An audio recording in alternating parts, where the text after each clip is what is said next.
Olá, eu sou Lívia Lopes e começa agora mais um Vida Oncast. Roda a vinheta, Lucas!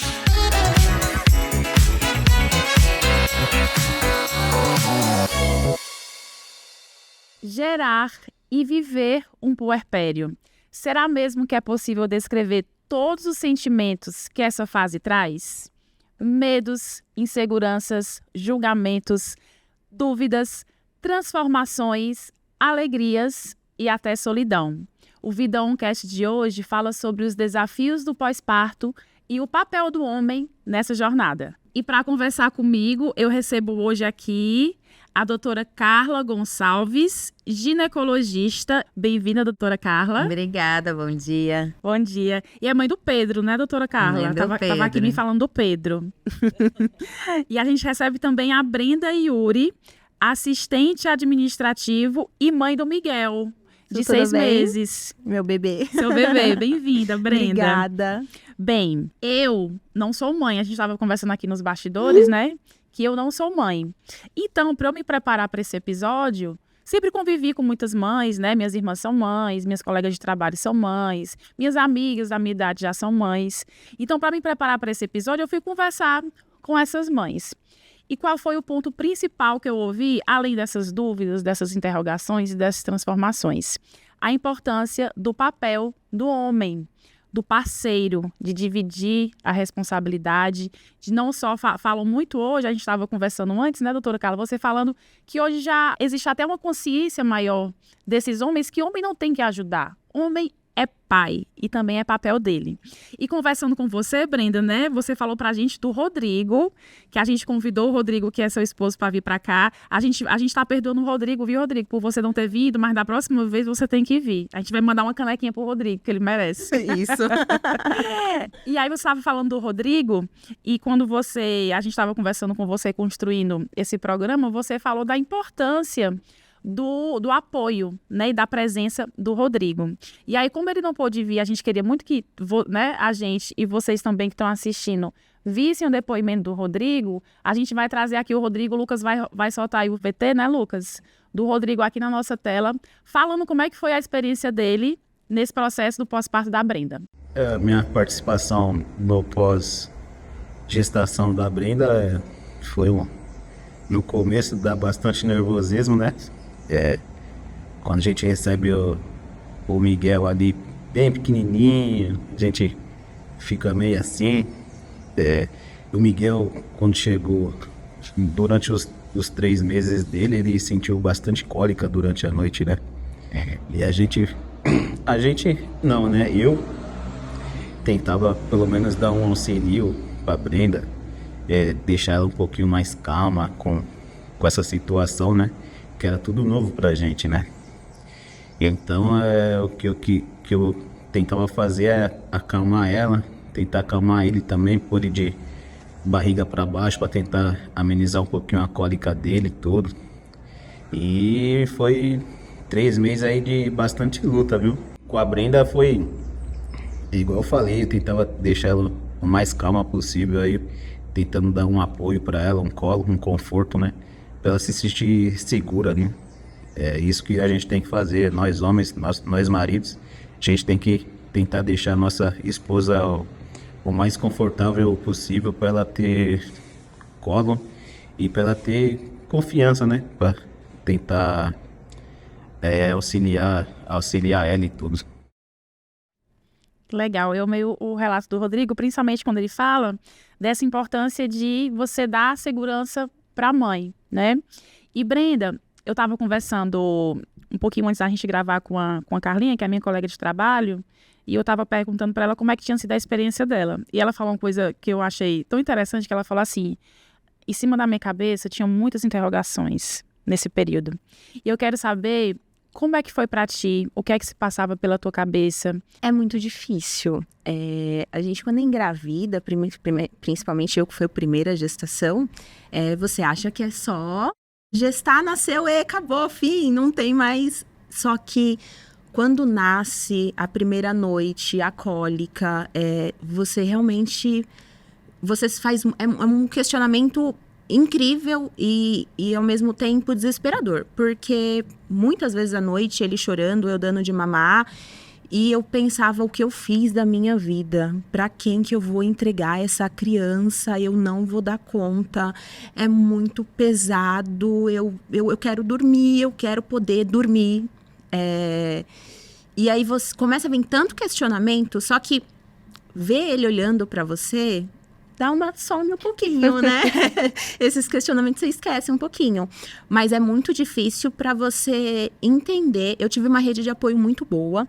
Eu não tenho o que falar. Eu falo que é rede de amor. Eu tive uma rede de amor. Porque eu tive ele, eu tive minha mãe, eu tive meu pai, meu irmão. Então, todos eles estavam muito me apoiando. O Rodrigo foi muito parceiro. Ele me acompanhou desde o positivo até hoje. Ele não abriu mão de nenhuma consulta, de nenhum ultrassom. Ele não abriu mão de nada. Eu lembro que com 4 dias... eu fui pro pronto-socorro chorando com ele, porque ele estava com cólica, eu não sabia o que era cólica, eu não sabia o que fazer. E aí a doutora falou para mim, ela falou assim, eu imaginei, uma mãezinha com 4 dias aqui é cólica, com certeza. Mas é desafiador. E até hoje é desafiador. Ele tem 6 menos. Mas até hoje tem coisas que você olha e fala assim, e agora? O que eu faço? Eu não sei o que eu vou fazer. Mas a maternidade te dá um sexto sentido muito bom. Você pensa em uma coisa muito rápido e fala assim, nossa, vou fazer isso, talvez dê certo. E acaba dando. E você vai conhecendo seu filho, né? E você vai conhecendo seu filho, exatamente. Entendi. Exatamente. Doutora Carla, é verdade que passa? Passa, e passa rápido, né? Que bom. Mas eu acho que ela tocou num ponto muito importante, que é a questão da rede de apoio, né? Então, eu acho que isso faz com que dê uma segurança maior, né, para as mães e ajuda você buscar conhecimento, né, sobre o que você vai receber ali, né, como cuidar de um recém-nascido. Então, procurar leitura, né, sobre isso. Claro que na prática sempre acaba sendo um pouquinho diferente, mas essa questão de você buscar esse conhecimento para que você consiga não ter tantas dúvidas e também ter essa rede de apoio. É muito importante você trazer o companheiro para junto, porque eu acho que tem um pouco de sensação de quando é muito recém-nascido, por causa da amamentação, que é só a mãe e o filho, né? Quer dizer, a função do pai fica ali um pouco na sombra, porque ele precisa da amamentação. Mas você trazer esse companheiro para perto e aí colocar ele nesse apoio, e às vezes pode não ser o companheiro, às vezes, né? Pode ser uma mãe, uma irmã, né? E aí trazer para o apoio, porque mesmo que ele não vai poder ajudar na amamentação, mas se ele puder ajudar em todo o entorno, a gente já consegue ter essa fase passar um pouquinho mais tranquila. Entendi. E eu acho que essa questão que a doutora falou sobre pesquisar é muito importante, porque minha mãe costuma falar que eu, às vezes, estou um pouco preparada justamente por conta disso, porque eu fico pesquisando, tentando entender. Eu tenho algumas amigas também que os bebês são quase a mesma idade que o meu filho, e aí elas, como o meu é mais velho, elas falam assim, vamos perguntar pra Brenda, que a Brenda sabe, ela pesquisou. Já virou referência, Exato, Brenda. De apoio também, né? Uma rede de apoio também. Você ter outras experiências que podem muito importante. Te apoiar nisso aí, é bem importante. Doutora Carla, quais são os principais desafios que você vê nessa fase? E se você pudesse dar 2 dicas para, de repente, alguém que está assistindo a gente, ou então alguém que tem alguma amiga, né, ou irmã, que vai ter filho, quais são as dicas que você dá hoje para uma mulher que vai enfrentar essa fase do puerpério e do pós-parto? Eu acho que é muito importante você ter uma preparação. Então, eu sempre falava para os meus pacientes, traz a listinha de dúvidas. Então, claro, no momento da consulta de pré-natal... Chegava lá uma barça, né, de dúvida, doutora Carla. Não tem problema. Vou abrir minha carta da Xuxa. Porque às vezes você vai lembrando, você não lembra tudo na consulta. Às vezes você vai lembrando outro dia. Eu falava, anota num papelzinho, traz para mim. E aí a gente vai tirando essas dúvidas, vai desmistificando algumas coisas. Então, essa questão da informação é importante, mas procurar uma informação validada, que seja... Exatamente. Também não é toda fonte de informação. Até porque cada bebê é um bebê, né? A gente é bombardeado hoje em dia com muita gente falando, né, coisa. Ótimo ponto, doutora. E aí eu acho que a gente tem que ter essa busca de informações em lugares confiáveis, né? E ter também esse apoio do médico que está te atendendo, tanto o pré-natalista quanto o pediatra. Ele está ali para tirar as dúvidas e para você conseguir levar essa fase de uma maneira mais tranquila. Assusta mais o desconhecido. Então, se a gente for se preparando desde o pré-natal para aquilo que a gente vai receber no puerpério, saber as mudanças que vão ocorrer, né, as principais questões com o bebê, com o recém-nascido, eu acho que isso facilita muito. E às vezes a gente fica nessa, eu não tenho lugar de fala, mas todo mundo pode ser rede de apoio, né? Então, é um olhar carinhoso, é um olhar mais paciente e compreensível para essas mães. E também eu imagino muito essas mães que pensam que tem que voltar pro trabalho e dar conta de tudo, né? E às vezes deixar a criança em casa. Então, assim, se você, né, assim como eu, você que está assistindo a gente, você não tem filho, sente no seu lugar de rede de apoio, de deixar a vida dessas mães mais fácil e mais simples na medida que você conseguir. Oferecer uma ajuda sempre, mesmo Exato. que seja pequena, vai ser importante. Exato. Voltar a trabalhar é um outro desafio, né? Acho que é a segunda fase mais desafiadora, Eu né? lembro que meu primeiro dia de volta, eu vim chorando da minha casa até aqui. Eu chorava, assim, as pessoas, acho que no metrô, olhavam e falavam assim, alguém morreu, tenho certeza, porque ela não tá bem, não tá bem. E eu chorava muito, eu me sentia péssima, a pior mãe do mundo. E ele ficou com o pai dele 20 dias, porque meu marido entrou de férias para eu voltar a trabalhar um pouquinho em paz.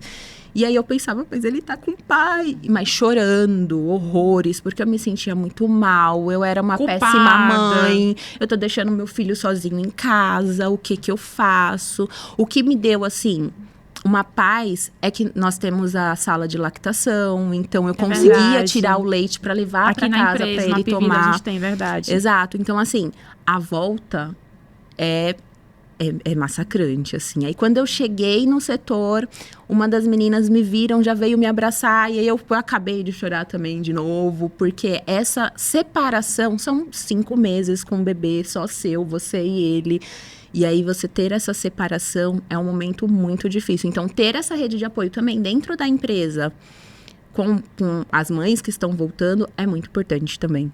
Acho que você tocou num ponto importante, a questão da culpa, né? Eu acho que a mãe vive muitas situações de culpa, Dizem né? que uma mãe nasce com culpa, né? Não tem uma frase que diz então, assim? a gente precisa entender que a gente está num outro momento de mundo. Então, hoje as mulheres estão engravidando mais tarde, né? Estão focando um pouco no profissional antes de engravidar. Ou pode acontecer de engravidou e não era tão mais tarde assim. Mas, enfim, as mulheres trabalham, né? As mulheres têm suas carreiras, seus sonhos, suas ambições. Exatamente. E que isso, né, ter um filho não vai fazer você menos mãe ou menos profissional. A gente tem que tentar buscar o melhor das duas coisas. Né? Eu acho que, pelo contrário, eu considero as minhas colegas de trabalho que são mães muito mais sensíveis, muito mais antenadas, muito mais fortes e capazes, inclusive, para trazer todo esse conhecimento de maternidade, de família, para dentro do trabalho, e com isso dá muito mais resultado. Exato. Então eu tenho o máximo respeito. Doutora Carla, muito obrigada pela sua participação. Obrigada. Foi um prazer receber você. Brenda, muito obrigada pela sua participação. No próximo bloco, você vai saber quais doenças a poluição pode causar e entender a urgência de cuidar do ar que respiramos. Não saia daí, a gente volta já.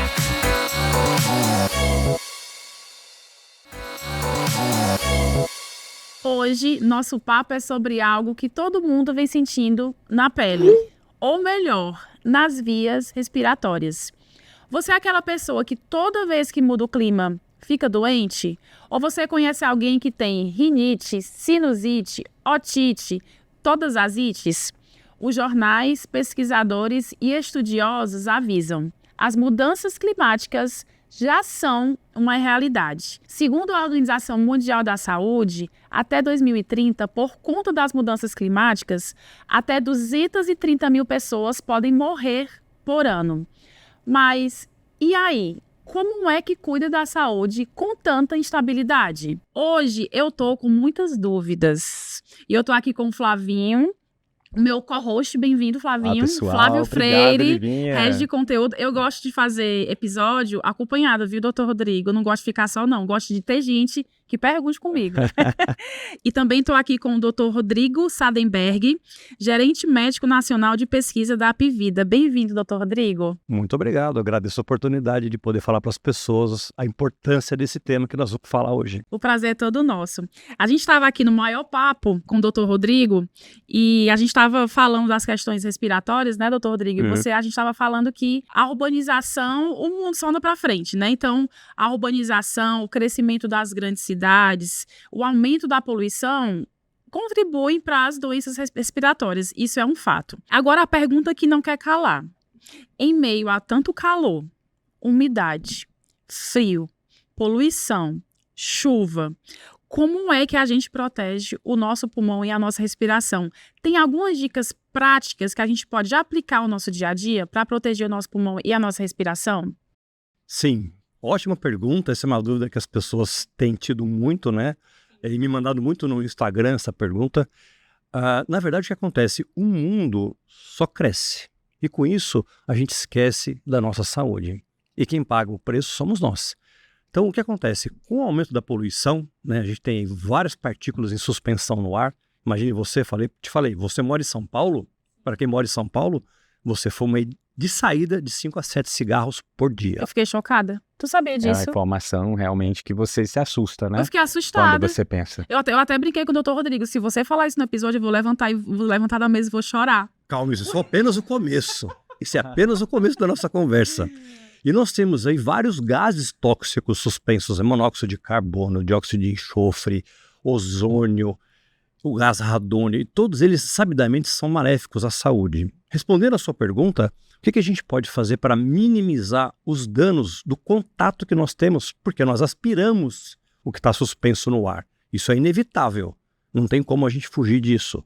É o quê? No ambiente, naquela época que a gente ficou aí há 2 semanas, numa seca tremenda, meses sem chuvas, aquecimento e queimada. De uma combinação de vários eventos que aconteceram ao mesmo tempo.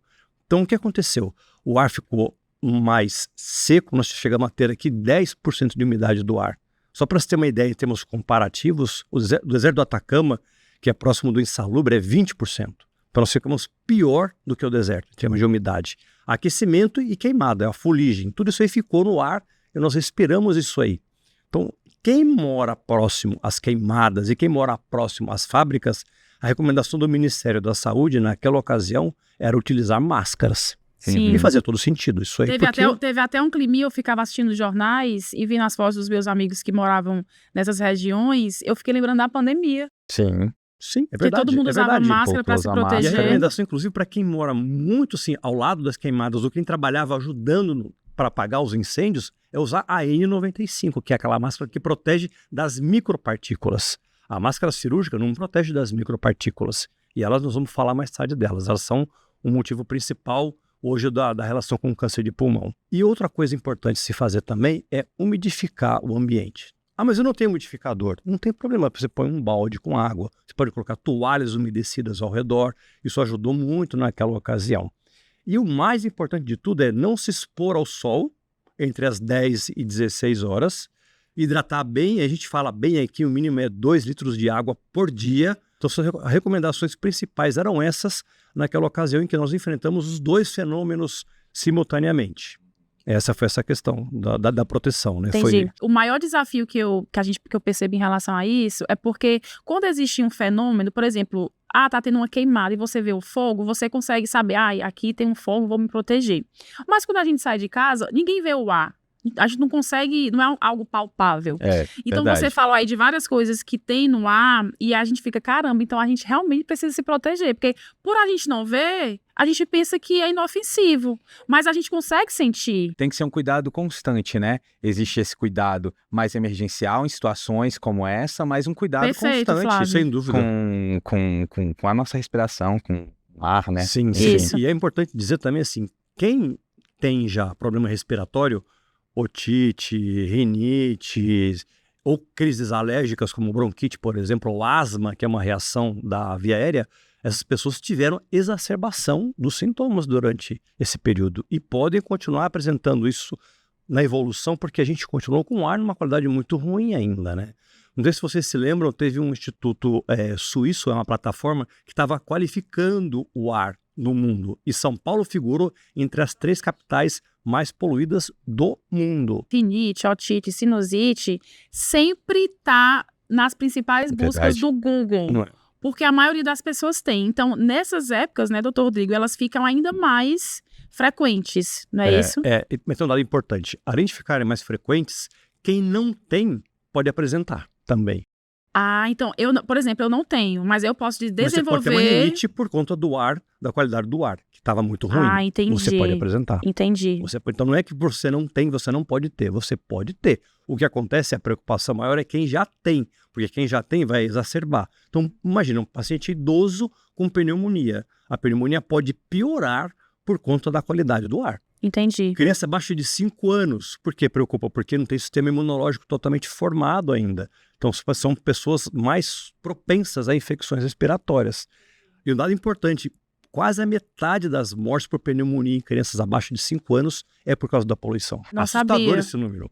Assustador esse número. Sim, Isso sim. cada vez piora mais. Por quê? É muito Porque preocupante. as cidades só crescem, cada vez mais indústria, cada vez mais poluição e a gente fica exposto a tudo isso aí, né? Entendi, doutor Rodrigo.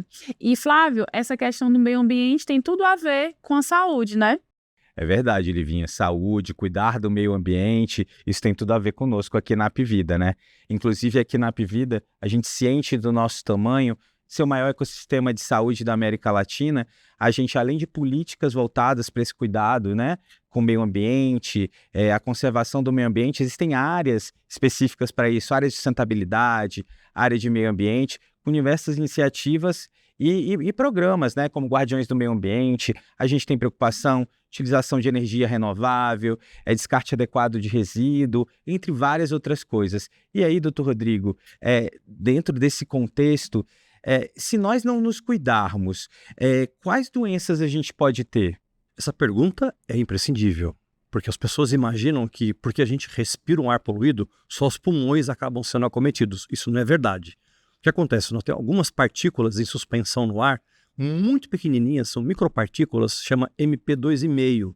Tem 2,5 micrômetros de diâmetro. Pra você ter uma ideia de mundo real, isso é 30 vezes menor que o diâmetro de um fio de cabelo. Caramba! Então isso fica em suspensão, você aspira isso aí. É uma partícula de É uma ar? partícula feita de queima de combustível, geração de energia, Entendi. da poluição de maneira geral. Ela fica em suspensão. E tem ainda os gases tóxicos, né? O radônio, que a gente sabidamente sabe que ele é, de fato, um dos causadores do câncer de pulmão, e dentre outros problemas.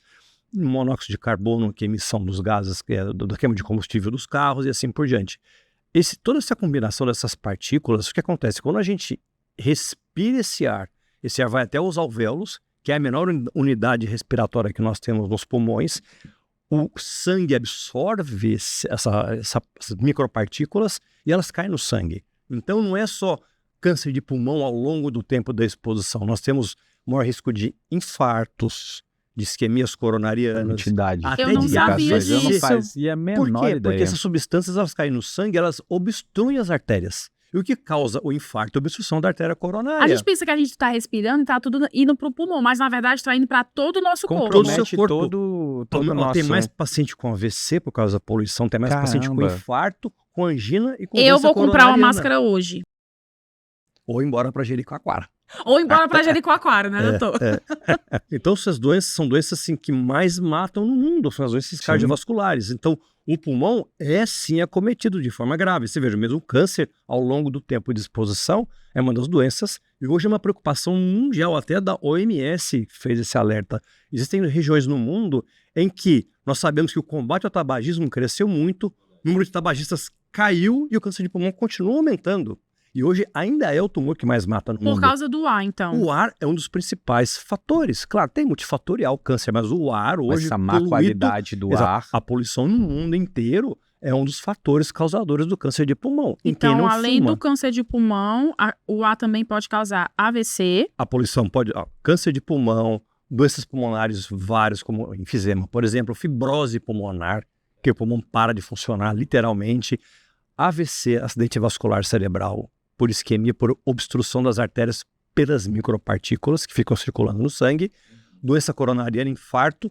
Estudos já mostraram que em necrópsia, estudos em cadáveres que morreram por doença coronariana, foram encontrados microplásticos dentro dessas artérias coronarianas. Então, está circulando no nosso sangue tudo isso aí que a gente respira e está suspenso no ar. Vivemos em sociedade, vivemos, né? O mundo é um só, então é responsabilidade de todos nós esse cuidado, que inclusive dentro dessas políticas que eu apresentei aqui na empresa, muitas elas são voltadas também para os nossos clientes, né? A gente também tem várias preocupações de divulgar isso nas nossas redes sociais, justamente para através desse bom exemplo, dessa boa conduta, trabalhar essa melhoria, exato, né? Exato. Então, assim, é uma responsabilidade nossa como empresa, é uma responsabilidade da sociedade nossa como cidadão, né? Exato. Acho que a gente tem que estar todo mundo muito antenado a nossa responsabilidade para cuidar da nossa casa, que é o planeta Terra, né? É verdade. E não só a gente falou aqui muito de São Paulo, porque a gente mora em São Paulo, mas nós temos, né, o Nordeste, o Norte. Então, onde quer que a gente esteja, que a gente tenha essa consciência de que a gente realmente está construindo o futuro e o futuro já chegou. Né? Então, essas atitudes conscientes, isso independe do lugar que a gente mora, do tipo de emprego que a gente tem, da empresa que a gente está. É uma questão mesmo de sociedade para a gente viver num planeta melhor. Sim, os problemas já existem, é uma realidade, a gente sabe disso. Cabe a nós saber tratá-lo. Exato. Verdade? E como melhor conduzi-lo, porque isso é inevitável. Já vivemos esse mundo. As nossas atitudes. Já vivemos esse mundo problemático. Okay. Tão problemático como é. Verdade. Então vamos focar nessas atitudes positivas, né, doutor? Pra gente evitar, já que o futuro chegou, vamos tentar cuidar dele um pouquinho melhor. Vivemos o futuro. Vamos cuidar do presente para o futuro ficar melhor. Exatamente. Exatamente. É isso. Eu quero agradecer, doutor Rodrigo, a sua presença, as suas explicações aqui no nosso Vidãocast. Volte sempre. Muito obrigado, Obrigado, Rodrigo. estou à disposição, que eu agradeço a oportunidade de poder falar para as pessoas. Foi um prazer receber você. Eu agradeço, muito obrigado. obrigado. Também, Flávio, Lívia. Meu super co-host, volte sempre. Obrigado, prazer. Obrigada a você que nos assistiu. Até lá.